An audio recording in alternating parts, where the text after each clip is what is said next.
बिस्मिल्लाहिर्रहमानिर्रहीम। आज के लेक्चर जो है इसमें हम जो है क्वेश्चन नंबर 20 से शुरू करेंगे और हम पढ़ रहे हैं इस एक्सरसाइज में जो है equations of the lines in a plane कि एक प्लेन में जो है लाइन की इक्वेशंस कैसे मालूम की जा सकती हैं। तो उसी के सिलसिले का क्वेश्चन नंबर 20 है। Find equations of the straight lines through the given point A and intersecting at right angles the given straight lines। तो इसमें पॉइंट ए गिवन है और एक स्ट्रेट लाइन गिवन है और इसमें हमने जो है इसके परपेंडिकुलर की जो है ये इक्वेशन परपेंडिकुलर लाइन की इक्वेशन मालूम करनी है। क्या होगी जी। तो जिन्होंने ज्वाइन पहले दिन किया है उनके लिए मैं ज़रा दोबारा से जो है लाइंस की इक्वेशंस का जिक्र कर दूं। यहाँ से जो हमने शुरू किया था, लाइन की एक होती है vector equation a p equals to t d. D जो है एक वेक्टर है जो गिवन लाइन या जो भी लाइन हम मालूम करना चाहते हैं उसके पैरेलल होगा।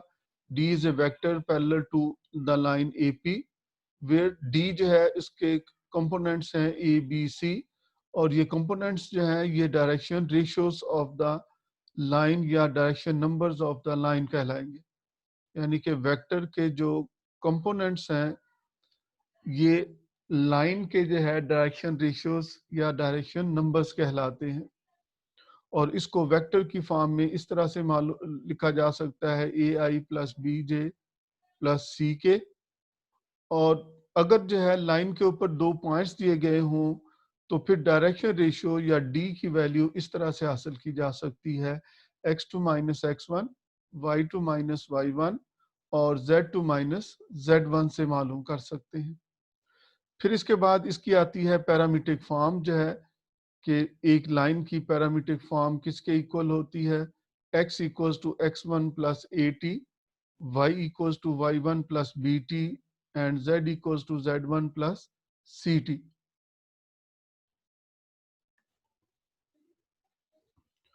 और इसके बाद जो अगली जो है एक्सरसाइज अगले जो है इसकी टाइप्स हैं वो ये है। एक है symmetric form x minus x1 over a equals to y minus y1 over b equals to z minus z1 over c equals to some constant t j। और जैसे कि पहले अभी हमने देखा है कि a b c की वैल्यू चूंकि x2 minus x1, y2 minus y1, z2 minus z1 से भी मालूम कर सकते हैं। तो जब जो है दो पॉइंट्स दिए गए हों लाइन पे तो फिर इस लिहाज से जो है ए बी की सी की जगह जब ये वैल्यूज रिप्लेस की तो ये लाइन की टू पॉइंट फॉर्म हासिल होगी। और फिर इसके बाद ये पढ़ा था कि अगर अल्फा बीटा गैमा इसके डायरेक्शन एंगल्स हों किसी भी लाइन के तो उनके दरमियान एंगल जो है हम इस फार्मूले से मालूम कर सकते हैं cos theta equals to L1 L2 plus M1 M2 plus N1 N2 से जो है। और L इक्वल होता है cos अल्फा, M इक्वल होता है cos बीटा, N इक्वल होता है cos गैमा। डायरेक्शन एंगल्स पे जब cos अप्लाई कर दिया जाए तो ये डायरेक्शन कोसाइंस बन जाते हैं। पहले ए बी सी जो है ये डायरेक्शन रेशियोज थे और ये जो cos alpha, cos beta, cos gamma या एल एम एन जो है ये डायरेक्शन कोसाइंस कहलाते हैं। और इसके बाद जो है अगर एक हमने इससे रिलेटेड एक और चीज पढ़ी थी कि अगर ये दो लाइंस परपेंडिकुलर हों, ये तो दो लाइंस के दरमियान एंगल का फार्मूला है, तो अगर दो लाइंस परपेंडिकुलर हों तो फिर ये वैल्यू जीरो के इक्वल होनी चाहिए। क्योंकि cos 90 जीरो होता है तो इसलिए ये जीरो के इक्वल आ जानी चाहिए। और इसी से जो हमने एक और रिजल्ट निकाला था डायरेक्शन रेशियोज की फॉर्म में, यानी कि अगर L1 L2 plus M1 M2 plus N1 N2 zero के इक्वल हो तो फिर A1 A2 plus B1 B2 plus C1 C2 भी जीरो ही के इक्वल होता है। डायरेक्शन कोसाइंस का के प्रोडक्ट का सम भी जीरो होता है, डायरेक्शन रेशियोज के प्रोडक्ट का सम भी जीरो ही के इक्वल होता है अगर लाइंस परपेंडिकुलर हो तो। और फिर इसके बाद जो है एक लाइन का डिस्टेंस से फार्मूला था और इसके साथ जो है यहाँ पर मॉड होना चाहिए, यहाँ मॉड नहीं लिखा हुआ, तो मॉड जो है इसके साथ भी किया जाएगा। अब हम जो है शुरू करते हैं आज का जो है सवाल, क्वेश्चन नंबर 20। हम इसकी जो है फिगर शायद मैंने आखिर में जो है बनाई थी, इसमें जो है वो अभी पेस्ट नहीं यहाँ पर कर सका था। तो ये याद है कि इसकी फिगर मैं कोई और दिखाता हूँ आपको कहीं बनी हुई। जी, ये इस तरह का है कि ये एक पॉइंट दिया गया है और एक लाइन है, और लाइन की जो है हमें इक्वेशन दी गई है, पैरामीट्रिक फॉर्म में दी गई है। जी, लाइन की इक्वेशन सर स्क्रीन शो नहीं हो रही आपकी। शो नहीं हो रही इतनी देर से जो है। नहीं सर, सर स्टक हुई हुई है सर, उसी पे वो जो सामने फोल्डर है ना कंप्यूटर का, उसी पे स्टक हुई हुई है। मैं दोबारा से जो है इसको शेयर कर लेता हूँ। यार बड़ी जल्दी सर को बता रहे हो यार। आप लोग भी इधर ही थे यार। वो मैंने तो कहा अभी सर वो आपने रिव्यू बताना कर था रहे यार। हैं ना, इस वजह से मैंने कहा शायद वो सर वैसे रिव्यू कर रहे हैं। जी बच्चे, अब जो है शेयर हुई है स्क्रीन। Yes sir. ठीक है जी, ठीक है जी। मैं ये क्वेश्चन नंबर 20 का हवाला दे रहा था। क्वेश्चन नंबर 19 ही की तरह का है। इसमें लाइन की इक्वेशन दी गई है और एक पॉइंट दिया गया है। तो हमने इस पॉइंट से इस लाइन पे जो परपेंडिकुलर लाइन होगी उसकी इक्वेशन मालूम करनी है। अगर हम इसको फिगर की फॉर्म में देखें तो इस तरह से बनेगा, ये पॉइंट गिवन है और ये लाइन की इक्वेशन दी गई है। तो हम जो है इसमें इसके मुताबिक जो है the parametric equations of the given lines are, इसको मैंने पैरामीट्रिक फॉर्म में तब्दील किया है इक्वल्स टू टी लिख के। तो x equals to minus T, Y equals to T plus one या one plus T, and z equals to minus two T. जब इसको t के इक्वल लिखेंगे, ये सिमेट्रिक फॉर्म थी तो सिमेट्रिक फॉर्म पैरामीट्रिक फॉर्म में तब्दील हो जाती है। तो let l be the required line, ये लाइन जो गिवन है ये वाली, ये अगर हम इसको नाम एल दे दें तो ये लाइन जो है 0.5 -4, सॉरी ये एल जो है ये रिक्वायर्ड लाइन है, ये गिवन लाइन नहीं है, ये रिक्वायर्ड लाइन है। और ये इस पॉइंट में से पास कर रही है 5 -4 और 4 में से, and perpendicular to the given line. और ये जो लाइन गिवन है वन इक्वेशन में या ये वाली जो है ये इस पे परपेंडिकुलर है। तो इसके डायरेक्शन रेशियोज हैं -1, 1 और -2 जो गिवन लाइन है। और रिक्वायर्ड लाइन के जो है अगर डायरेक्शन रेशियोज हम इसमें देखें तो suppose it meets the given line at the point P, कि ये लाइन पॉइंट पी पे जो है इसको मीट कर रही है। तो पी के कोऑर्डिनेट्स क्या होंगे, तो ये कोऑर्डिनेट्स -t, 1 + t, -2t, ये पी के कोऑर्डिनेट्स हैं। अच्छा, एक बात याद रखें कि लाइन की जो पैरामीट्रिक फॉर्म होती है ये किसी भी लाइन या कर्व का जो है एक जनरल पॉइंट होता है। ये x और y z की तीनों वैल्यूज मिलके उस लाइन का जनरल पॉइंट आ जाता है। जब आप कोई पर्टिकुलर t की वैल्यू इसमें पुट करते हैं तो उस लाइन के ऊपर या उस कर्व के ऊपर एक पर्टिकुलर पॉइंट हमें हासिल हो जाता है। तो इसलिए याद रखें कि इसी को मैंने जो है जब पॉइंट की फॉर्म में लिखा है -t, 1 + t, -2t, तो ये पॉइंट जो है ये लाइन के ऊपर एक हमें जनरल पॉइंट हासिल हो गया जिसको पॉइंट P का नाम दिया जाएगा। A के कोऑर्डिनेट्स हमें पहले से मालूम थे, P के अब कोऑर्डिनेट्स हमने लिख लिए। तो अब हम इसकी मदद से जो है इसके डायरेक्शन रेशियोज लिख सकते हैं कि direction ratios of the line AP are, AP जो है x2 - x1 के फार्मूले से 5 में से ये -t सब्ट्रैक्ट किया, -4 में से 1 + t सब्ट्रैक्ट किया और 4 में से -2 सब्ट्रैक्ट किया और सिंप्लीफाई किया तो लाइन AP के जो डायरेक्शन रेशियोज हमें हासिल हो गए वो 5 + t, -5 - t और 4 + 2t के इक्वल आ गए। जबकि गिवन लाइन के जो डायरेक्शन रेशियोज थे वो -1, 1 और -2 थे। अब गिवन लाइन और रिक्वायर्ड लाइन चूंकि परपेंडिकुलर है ये जो है here direction ratios of the given lines are, ये हमने लाइन की इक्वेशन से हासिल किए हैं -1, 1 और -2। अब चूंकि गिवन लाइन और रिक्वायर्ड लाइन जो है ये परपेंडिकुलर हैं और इसका हमें जो है रिजल्ट मालूम है कि ऐसी सूरत में a1 a2 plus b1 b2 plus c1 c2 equal to 0 होना चाहिए, यानी कि इन दोनों का प्रोडक्ट जो है।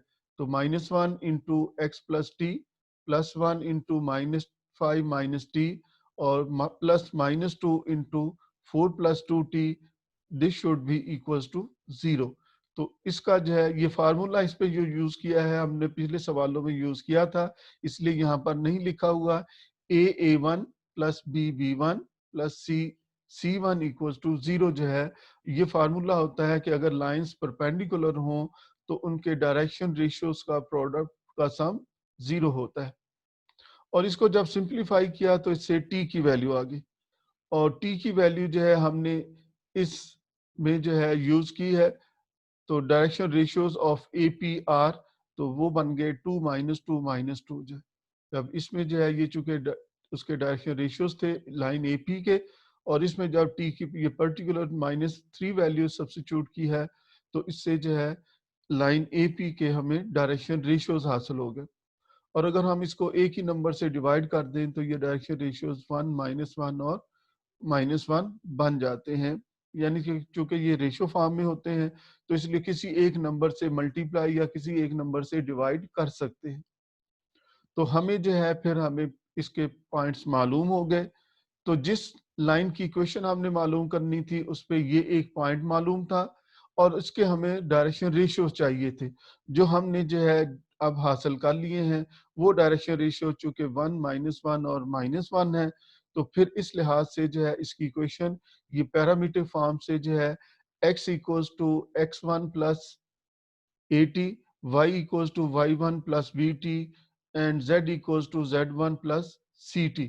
तो ये a b c की जगह ये वैल्यू +1 -1 और -1 लिखी और ये x1 y1 z1 जो है ये पॉइंट है जो हमें गिवन था 5 -4 एंड 4।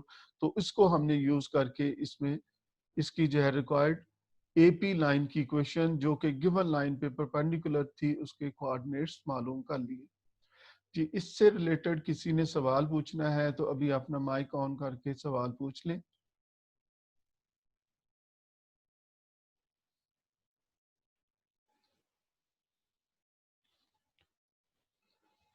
जी, अगर किसी का नहीं कोई भी सवाल जो है तो फिर हम अब अगला जो है सवाल क्वेश्चन नंबर 22 हल करते हैं और वो भी तकरीबन ऐसा ही सवाल है।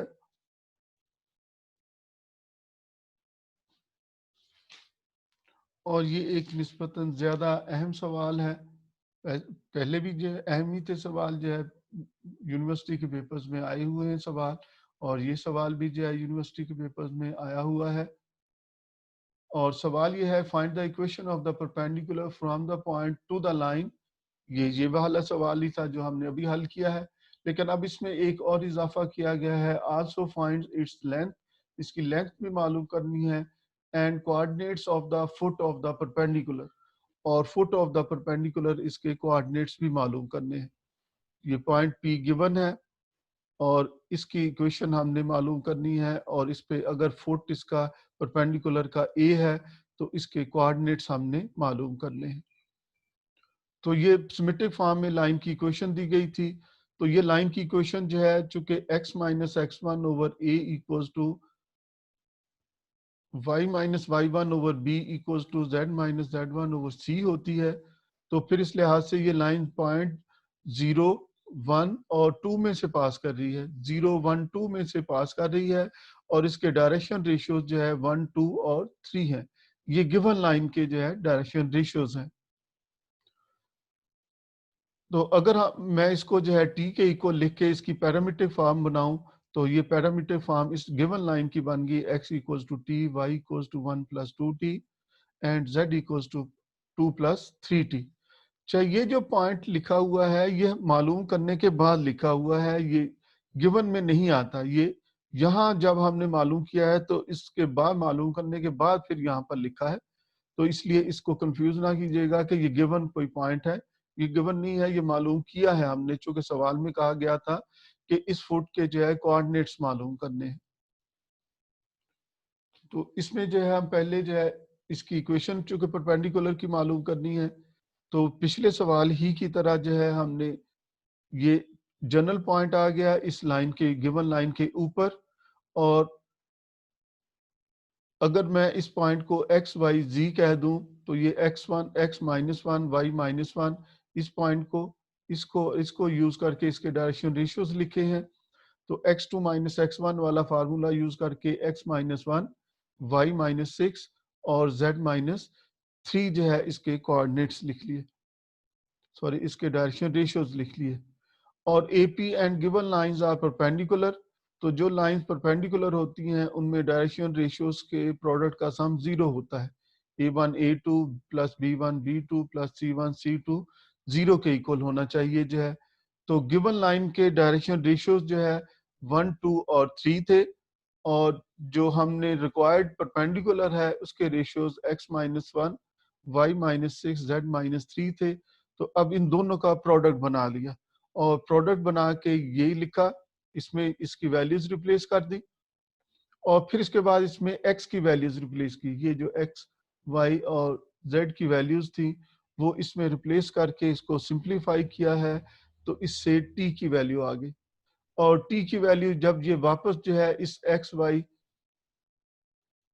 इसमें जो है रिप्लेस की हैं, एक्स वाई जेड में रिप्लेस कर दी हैं, तो हमें इससे जो है एक्स वाई जेड की वैल्यूज आ गई, और यही जो है फुट ऑफ द परपेंडिकुलर था। ये एक एक कोऑर्डिनेट्स हासिल हो गए 1 3 5। तो इस सवाल का जो है पहला हिस्सा, एक हिस्सा ये था कि इसमें फुट के कोऑर्डिनेट्स मालूम करने हैं, तो ये हमने फुट के कोऑर्डिनेट्स मालूम कर लिए। तो जब हमें एक पॉइंट अब पहले से मालूम था परपेंडिकुलर पर, और एक और पॉइंट हमें हासिल हो गया, अब हम 2 पॉइंट फॉर्म से इस लाइन की या परपेंडिकुलर की जो है इक्वेशन लिख सकते हैं। तो therefore equation of the perpendicular AP, ये 2 पॉइंट फॉर्म से जो है x minus x1 over x2 minus x1, और इसको यूज करते हुए इसमें इसकी वैल्यूज रिप्लेस कर दी, तो ये required line equation of the perpendicular जो है लाइन की इक्वेशन हमें हासिल होगी। और फिर इसके बाद जो है इस परपेंडिकुलर का डिस्टेंस भी मालूम करना था, यानी कि इसकी लेंथ मालूम करनी थी। तो 2 पॉइंट्स दिए गए हों तो डिस्टेंस का फार्मूला या लेंथ का फार्मूला होता है under root x2 minus x1 whole square plus y2 minus y1 whole square plus z2 minus z1 whole square. तो उस फार्मूले को जब यूज करके सिंप्लीफाई किया है, तो इससे length of the perpendicular AP हमें इसके इक्वल मालूम होगी। जी, अभी अगर किसी ने इससे रिलेटेड कोई सवाल पूछना है तो अपना माइक ऑन करके सवाल पूछ ले। सर ये जो हम शुरू में जो पेरीमेट्रिक क्वेश्चन बनाते हैं सर, ये formula AP is equal D T की इस्तेमाल किया जाता है इसमें? नहीं, AP इक्वल्स टू DT जो है वो तो अगर हमें वेक्टर गिवन हो तो वो वेक्टर इक्वेशन बनती है। मैं अगर आपको जो है दोबारा से दिखाऊं, ये जरा देख लीजिएगा, ये वाली, अगरचे ये इसी से ही हासिल किया जाता है लेकिन ये अलग से एक फॉर्म है। ठीक है। ठीक है ना, ये इससे कैसे हासिल होगी? आप डी की जगह जो है ABC लिख दें ये वाला, और AP जो है ये A के कोऑर्डिनेट जो है एक्स वाई जी है, और P के कोऑर्डिनेट x1 y1 है, यानी कि ये AP बनता है। ये AP के डायरेक्शन रेशियोज है x2 माइनस x1, तो x2 minus x1 equals to 80, और जब उससे लिखा है तो ये x equals to x1 plus 80 आ गया। तो इसी से ही ये चीज हासिल की जा सकती है, ये कोई उससे डिफरेंट नहीं है। लेकिन अगर डायरेक्ट समझ ना हो तो पैरामीटर ये फॉर्म होती है, इससे हम हासिल करते हैं। जी सर। ठीक है, और किसी ने कोई सवाल पूछना है?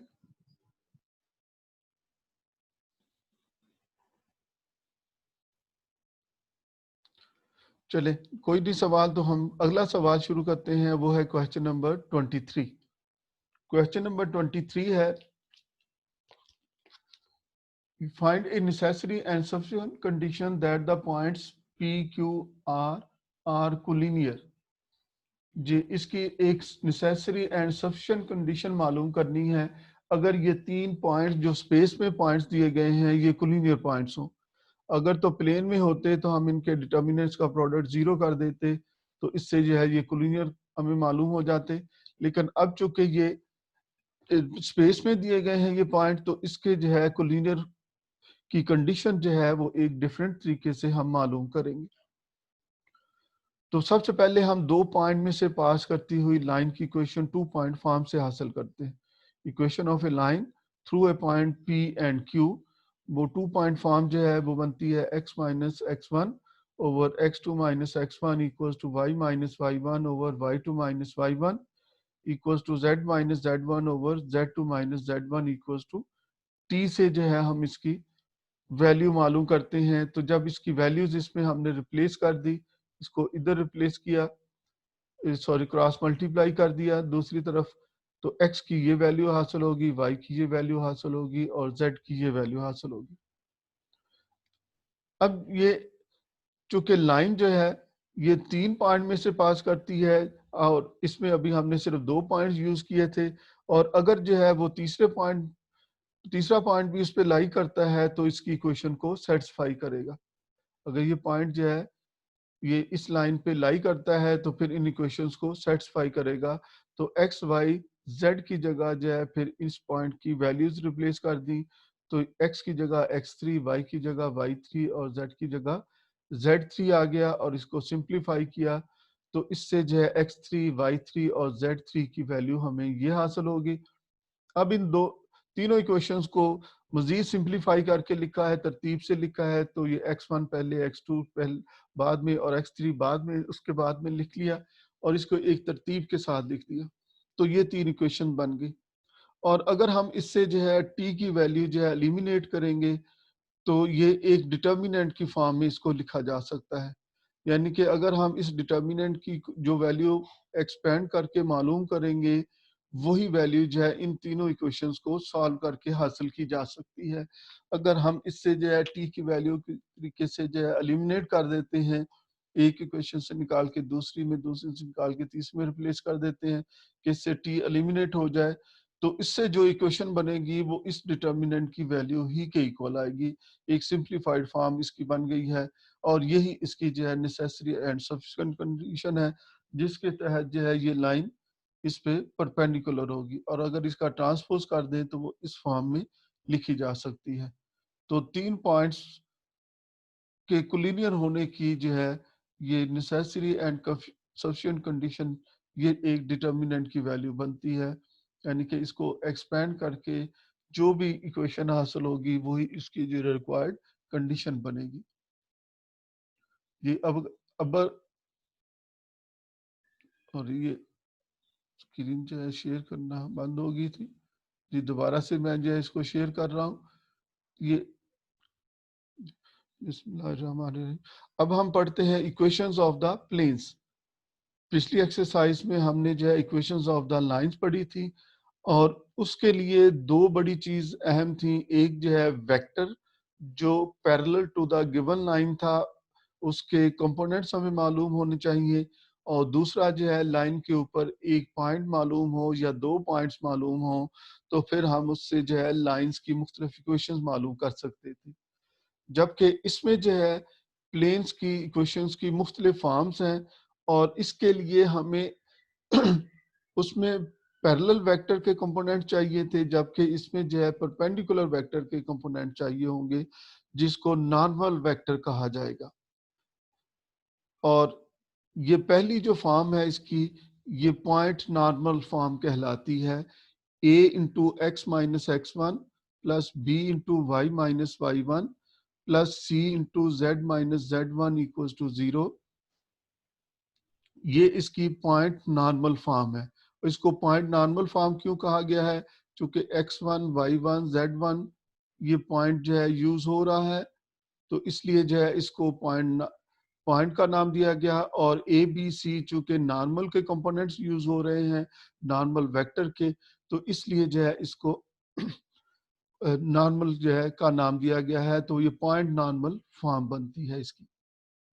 अगर ये ए बी सी को इसके साथ मल्टीप्लाई किया जाए अच्छा, इक्वेशंस के बारे में एक बात याद रखा करें कि इक्वेशंस में एक्स वाई जेड की जो वैल्यूज होती हैं ये हम ज्यादा तौर पर जो है इन जनरल जो है ये पर वेरिएबल को रिप्रेजेंट करती हैं, जबकि इसके अलावा जो वैल्यूज होती हैं x1 y1 z1 x2 y2 z2 या x3 y3 z3 ये पर्टिकुलर फिक्स वैल्यूज होती हैं, ये पॉइंट्स को जो है या फिक्स वैल्यूज को जाहिर कर रही होती है।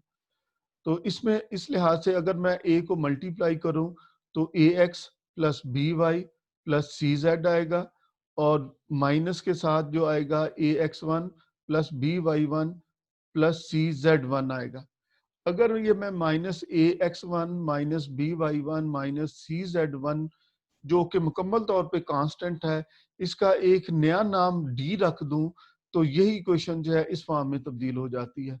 तो ये प्लेन की इक्वेशन की एक और फॉर्म आ गई ax plus B Y plus C z plus d equals to 0। अच्छा, अभी अगर जो है इसके जो है ये क्लास का टाइम खत्म हो गया तो फिर मैं थोड़ी देर बाद जो है फिर दोबारा से ज्वाइन करूंगा ताकि हम इसको जो है दोबारा से, लेकिन दोबारा ज्वाइन करने के लिए थोड़ा सा इंतजार करना पड़ता है क्योंकि रिकॉर्डिंग हो रही होती है, इसकी आप दोबारा सेव हो रही होती है तो उसमें थोड़ा सा टाइम लगता है, 5-7 मिनट के बाद जो है फिर दोबारा से शुरू करेंगे जब डिस्कनेक्ट हो जाएगा खुद ब खुद। तो इसके बाद जो है तीसरी ये फॉर्म बनती है, ये है 3 पॉइंट फॉर्म। अगर प्लेन के ऊपर 3 पॉइंट्स दिए गए हों तो फिर हम इसकी मदद से जो है उसकी इक्वेशन मालूम कर सकते हैं। जी ज़ौक, आप कुछ पूछना चाहते हैं तो पूछ ली। जी सर।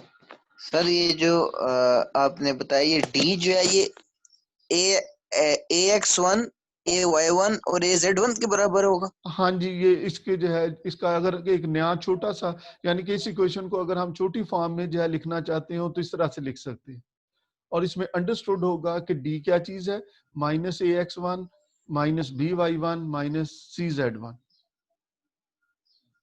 ठीक हो गया। ठीक है, तो ये पॉइंट नॉर्मल फॉर्म है, ये एक इसका कोई नाम नहीं है, बस उसी फॉर्म को जो है मोस्ट जो है सिंप्लीफाइड फॉर्म में लिख लिया गया है। और ये 3 पॉइंट फॉर्म है कि अगर हम इस डिटर्मिनेंट को एक्सपेंड करेंगे तो इससे जो इक्वेशन हासिल होगी वही जो है इक्वेशन ऑफ द प्लेन हासिल होगी। और ये एक सिंपल तरीका है, इसके अलावा भी मालूम कर सकते हैं लेकिन ये एक सिंपल तरीका है जिससे हम 3 पॉइंट में से पास करते हुए प्लेन की इक्वेशन मालूम कर सकते हैं। इसके बाद है ये इंटरसेट फॉर्म और x over a plus y over b plus z over c equals to 1 जो है, जिसमें a b c जो है ये x इंटरसेट y इंटरसेट और z इंटरसेप्ट है। x के नीचे x इंटरसेप्ट है, y के नीचे y इंटरसेप्ट है और z के नीचे z इंटरसेप्ट आता है।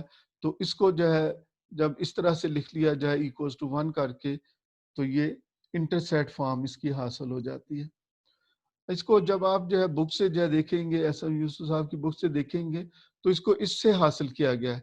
इससे कैसे हासिल किया जा सकता है कि डी को दूसरी साइड पे ले जाएं, माइनस डी हो जाएगा और फिर इसको माइनस डी से डिवाइड कर दें तो ये हो जाएगा A over minus D, B over minus D, C over minus D. तो उसी को जो है नाम ए बी सी का दे दिया गया है।